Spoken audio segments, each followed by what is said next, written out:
All right, we're back with Over Under. It's a very simple game. You guys know the rules here, so we should go right into it. Chris, you are the guest. You get the first question.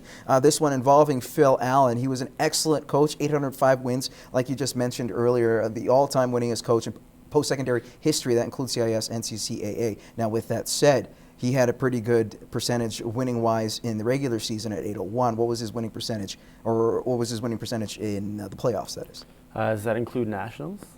Or just ACAC? Well, it includes everything, his winning percentage in the playoffs period. Oh, I'm going to go like a 696. Over or under? You're saying over? Yeah. Over's correct. Would you believe it was 790? Impressive. Those early years, I don't think they lost.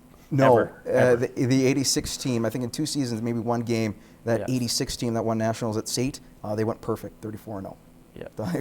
He was good. He knew how to get the most out of his players. Yeah. You're up 1-0, Andrew. It's not completely over yet. You might pull a comeback here, Chris. Andrew, Scott Mellenby. I'm talking about the Florida Panthers. They've been on a pretty good roll. Scott Mellenby, the last time Florida actually made a decent run was back in 95, 96. He led the team in points. How many points did he have that year? This is also the time where the NHL was all about clutching and grabbing. Odd story, his cousin actually taught me as music teacher back in Sarnia. Odd story. Not kidding you. So you know the answer. Yeah. 82. Over or under? Under.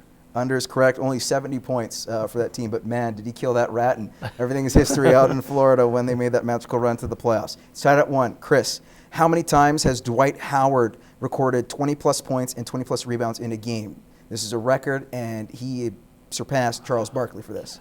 I can't stand Howard. Let's put it at like 128.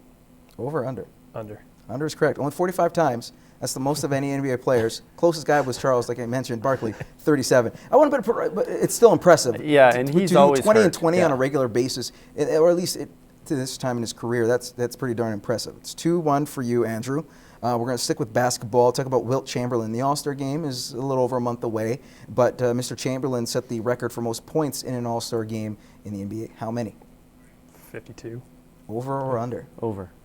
Actually, it was under. 42 points was the record, and that was regulation. Westbrook came close to 41, but that involved overtimes. So you won, Andrew. You got a chance, but we'll end with the last question here. In 18 seasons, we're talking about Charles Woodson, the great cornerback, played with both Green Bay and the Oakland Raiders. How many interceptions did he have in his career? Oh, my goodness. 18 seasons. 18 seasons. Let's say 65. Actually, that's bang on. 65 interceptions on the back. So I win flat out. Unfortunately, it doesn't work that way. Andrew, you do win, but that was pretty impressive. We have to get you some kind of prize. Maybe Woodson might listen to the show and might get something. Anyways, we got to take a time out. We'll return with more gloves.